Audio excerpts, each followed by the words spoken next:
you could have like unclick and say, I don't want it to connect to this platform. You should have a say. If they don't have a say so, then yeah, that would be kind of messed up. But I think you should have a say. You have the you have the restrictions because most times people are signing up the same email, same phone number. If it's connected, it's not necessarily gonna link, but they can suspend the other one. Does that make sense? If it's linked. If it's linked, yeah. Yeah. Everybody has been hopping on threads. Any of you guys joined on the panel?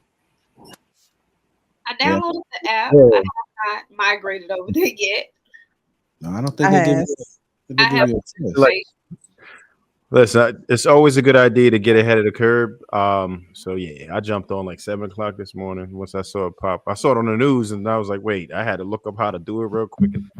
Okay, you know, so you was thirsty, Travis. I tried. Yeah, you already know, man. Listen, this social media thing, you got to take advantage of every platform you could. What's Threads? I know. Okay, I know Tweety gonna look at the topics, but Threads has crossed 30 million plus signups in less than 16 hours. And that was earlier when this came up. Yeah. I'm pretty sure it has exceeded that 30 million signups. But that is Threads. That's the way it looks right there. You're probably seeing people with a little message with the little squiggly stuff in the background. But Threads is a text-based app built by Meta to rival Twitter. Yeah. It went live. The app is built as a text version of Meta's photo sharing platform, Instagram. So it's like Twitter, but it's their competition is Twitter. It became available Wednesday night to users in more than 100 countries, including the US, Britain, Australia, Canada, and Japan. So everybody has been migrating, and whenever something new that comes out that's social media based, they seem to hop on. I just want to go ahead and open it up. This is the icebreaker. What are you guys' thoughts? Are you going to do the switch? Are you going to utilize it? Do you think it's a deeper meaning behind it, even though they say it's a rival for Twitter? Is it something to kind of suck us in, to distract us? What are you guys' thoughts about it? I have a huge Twitter following. I'm a little over 20, right at 22K. So with Twitter being like that's my home base, I don't necessarily have an issue with other apps trying to mock it. But I have my reservations with this one because it was basically saying like they have strict guidelines on Threads, and everybody know Instagram is very sensitive now. You can post things and get restricted because of Meta. Facebook is very strict, and it's not Twitter. It's a lot like Twitter, but I don't want to lose one platform trying to be on another because Facebook, Meta, Facebook, Meta, their business portal, Instagram, all of those are combined. So you log into one, you can log into all of them, and that's a risk that I'm just not willing to take. Okay. So you're not going to hop on the program with everybody else? I have my reservations. I downloaded the app. I have not created a profile. So are you afraid of change? No, that's not what I see. I don't want to risk all of those apps being merged together. And with the sensitivity guidelines, if you lose one app, you lose all access to all your other pages. Okay. Well, I know like social media, you have your own authority, so you don't have to let it link. Like I have options for mine. I don't let them link unless it makes sense. So you could have like unclick and say, I don't want it to connect to this platform. You should have a say. If they don't have a say so, then yeah, that would be kind of messed up. But I think you should have a say. You have the restrictions because most times people are signing up the same email, same phone number. If it's connected, it's not necessarily going to link, but they can suspend the other one. Does that make sense? If it's linked. If it's linked, yeah. Yeah. So altogether, when it comes to social media, I've been waiting on the next app anyway. You have to always be open to what the next app is going to be so you can jump on it. Because if you don't jump on it, because I got on TikTok late because I thought, still think TikTok is stupid. I get stuff on TikTok, but I don't really like posting on TikTok. But if I would have jumped on TikTok early, I probably would have been at, 500,000 followers or whatever. But I never cared about TikTok. So I learned my lesson from seeing some stupid looking app and that you're not thinking about, and everybody else jumps on it, and it turns into one of the best apps. So I'm jumping on it.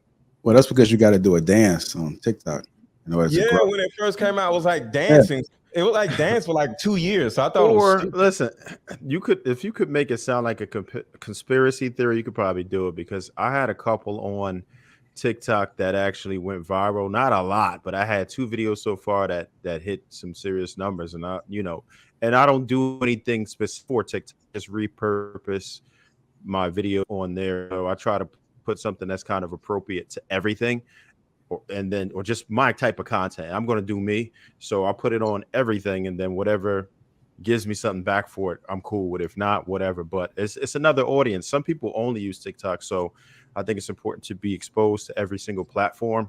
So I jumped on it right away, and I think for real, I think the whole meaning behind it is because they beefing hard. Elon Musk and Mark Zuckerberg are supposed to fight. I don't know if y'all know that.